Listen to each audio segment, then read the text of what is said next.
hello गते को सनम को सगुन जोहार मनवा जुड़ी से यूट्यूब चैनल रे आपे सनम को सगुन अतंग दाराम तबे गते को तेहन दिन रे आपे चिल कहना पे आसो कने मौज आर नपाय गे ना प्यार इन हो मौज आर नपाय गे नहीं तबना तबे गते को दिलाबन तेहन नवा वीडियो रे अपन गालमारा मिटन ब्लॉगर राबेन इसे हड़ को बखराते चित कोई रोड कदा उनागे उनिया बन अंजम तया और डिस्कस अपन उनिया पहिल मिटन कटिंग मराम वीडियो क्लिप बन ñal lahay teya ar bon anjom teya uni chit koy mene kana Christian को बखरा क्रिश्चियन ची को चिकाया ओकार को चला आर चिकाया को उना को बखरा तेगे उनी रोड़ा कदा आदो बन अंजम तेया आर बन डिस्कस जे उनी बाले रोड़दा से सही रोड़दा से एड़े रोड़दा से ची बीसे रोड़दा से बड़ी रोड़दा नोआ को अब बन डिस्कस देलाबन तो बिना बिलम कते उनिया वीडियो क्लिप बन ñel ले अब बन भाया ये क्रिश्चियन को जहां को मेना को भाई जहां को डुप्लीकेट रे को कन्वर्ट करना और उनको बांग माहाना मिशनरी स्कूल को चला और ओना करे से लेवल ते शिक्षा को मागवा सारी कथा बोलते नुकु तो ओना को तो चे शिक्षा बाको मागवा नुकु तो सब समय ना धरम हैं धरम के करम धरम के ये आ धरम ते आम दो भाई दूर कते पूरा धरम में ताले खान दो तो जमा कम न्यामा न्युआ कम न्यामा तबे गते को नुई राबेन बाबुआ कथा बन आंजम केदा नवा वीडियो क्लिप रे जे नुई मेंदा क्रिश्चियन को दो मिशनरी को चला और ओंडे लय को जे मेनते अडी लेवल रे ची को मेना शिक्षा को माव को कना अडी भागे लेवल रे से बेस लेवल रे शिक्षा को माव को कना मेन खान नुको दो बोले ओडे सेन कते खाली धरम तेगी को तहेना और धरम कते गे हां नुको दो जम को न्यामा से एमान तेया को न्यामा सनम ओंडे को न्यामा आदो ची नुई सरी कथाय रोड़दा से बेस कथाय रोड़दा से बड़ी कथाय रोड़दा आपे सनम नवा वीडियो ñel कते कमेंट बॉक्स रे जरूर पे लई तबना और इन सेन खन दो मिस्टर नुई राबेन बाबू दो नवा गिन लैयाय कना जे धर्म बखरा ते दो आम दो बाम बड़ाया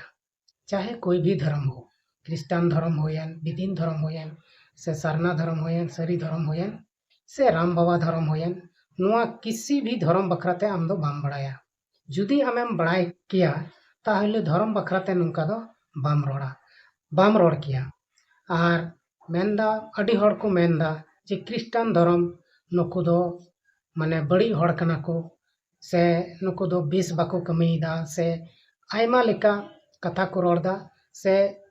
मिटन सिरिंग जहां दो आयु बाबा दुलड़ मिद दिन से बाबा दुलड़ बार दिन जीसु मसीह दुलड़ दो तीरे जुगे नवा सिरिंग बखराते अडिगान हड़ आयमा लेकान कथा को रोड़दा आदो उनको हड़ गी को रोड़दा जहां दो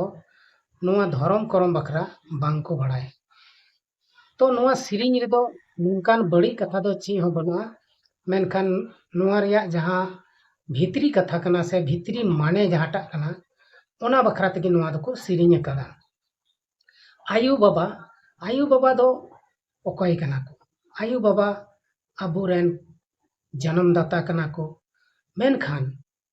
उनको हो जहान बड़ी कथा दो सिरिंग रे दो बाको मेन का को एकेन नवा दुलड़ मिद दिन दुलड़ बार दिन दुलड़ नवा गे कथा दो और नवा कथा रेगे नुई हो आयमा किछु रोड केदा और अब बन बड़ाय गया नवा वीडियो दो पहिल रे जाय दो लुडू गई को मिताय उनी गे अगु कदा और उनिया बखरा तगे नुई हो नवा वीडियो दो बनाव कदा जे क्रिश्चियन हड़ दो अडी लुडू गया को बुड़बा गया को बोका संताल कना को कन्वर्टेड संताल कना को आदो नुई हो उनका गे मेना नुको कन्वर्टेड संताल से कन्वर्टेड हड़ तो कन्वर्ट माने दो ओकाठे चे को कन्वर्ट कना ओना दो अंते नुको को को लई केता बना और चित लगी को कन्वर्ट कना ओना हो नुको को बढ़ाई गया जनी आदो नुको दो विशेष कते क्रिश्चियन धर्म बखरा दो चिली नुको दो बाको बढ़ाया और नितो भारत दिसम रे पूरे भारत दिसम रे 65% 2001 रे जनगणना होय लेना उन रे उन हड़ को ताहे कना आदो नितो 2025 होइना तो तिना को होय दाड़िया 25 साल रे तिना को ढेरना तो नवा दो बाको बुझदा जुदी क्रिश्चियन धर्म उना गे बड़ी तहे को तबे भारत सरकार क्रिश्चियन धर्म दो नवा भारत दिसम रे दो बाय चला चुकिया नवा दो खटी गया दूसर कथा धर्म दो ची लगी को धर्म धर्म दो शांति और सुलूक ते ताहेन लगी को धर्म मेनखान नुको किछुगान यूट्यूबर मेना को ताबोना जहां दो रोस्टर मेन कते को मेनोगोग कान नुको दो सनामा को रोस्टा सनामा को रोस्टा बेस बड़ी चे हाँ बाको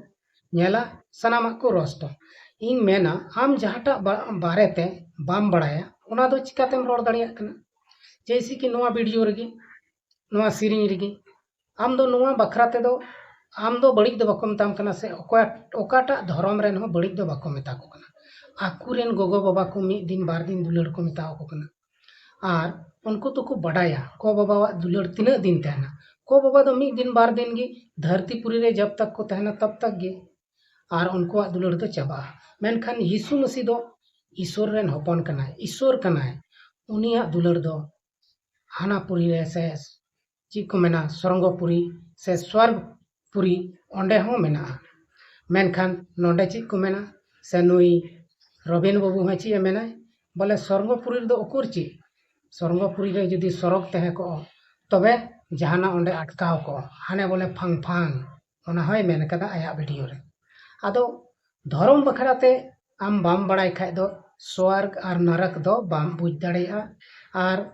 बोंगा बुरु से देवी देवता चिली हो आम दो बाम बुझ दाड़े को और चिली हो बनु को आमा सामने रे दो माने धर्म गी बनुआ नोंकाम हुदिसा आदो गति को नोंका हुदिस कते दो मानवा जीवन जखन हेना तबना तबे जहाटा धर्म रेगी ताहेन हुआ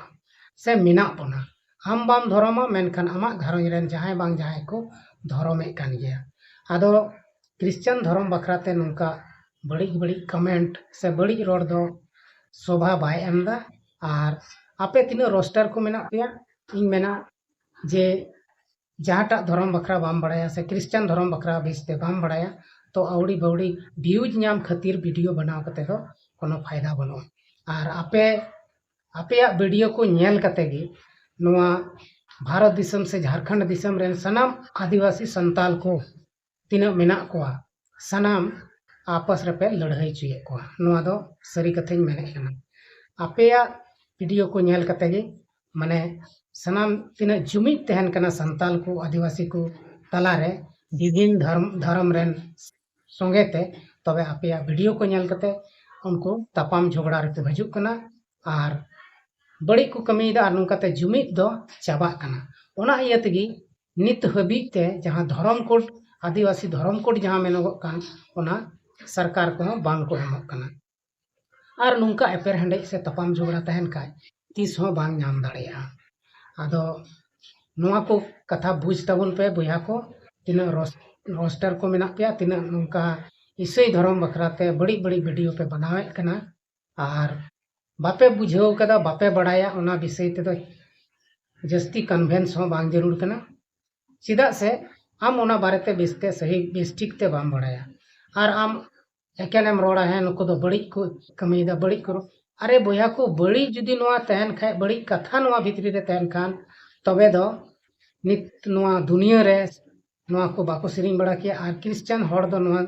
भारत दिसम रे बांग को तहे को मिटन हो जुदी क्रिश्चियन हर बड़ी को तहन खाय और नितो अब बन बड़ाई गया से बापे बड़ाया आपे दो और आपे से दो क्रिश्चियन को मेना को से बनु को नोआ बई लई दाड़िया जैसे रविन बाबू गी मेताय कना आपे से क्रिश्चियन हर मेना को से बनु को और क्रिश्चियन स्कूल रे आपे को पे पढ़ाओ कना से बापे पढ़ाओ कना और बापे पढ़ाओ कन खाय दो एंते सरीगी आपे से बनु को से आपे दो क्रिश्चियन हर सला दो पूरी पे नफरता ओना इयतगी बापे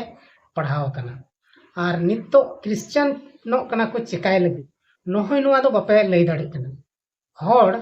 संताल से आदिवासी को ची लगी को क्रिश्चियन को बना कना नोआ तो लई तबन पे और उनको ची लकाते बाको क्रिश्चियन ओना को लई पे वीडियो रे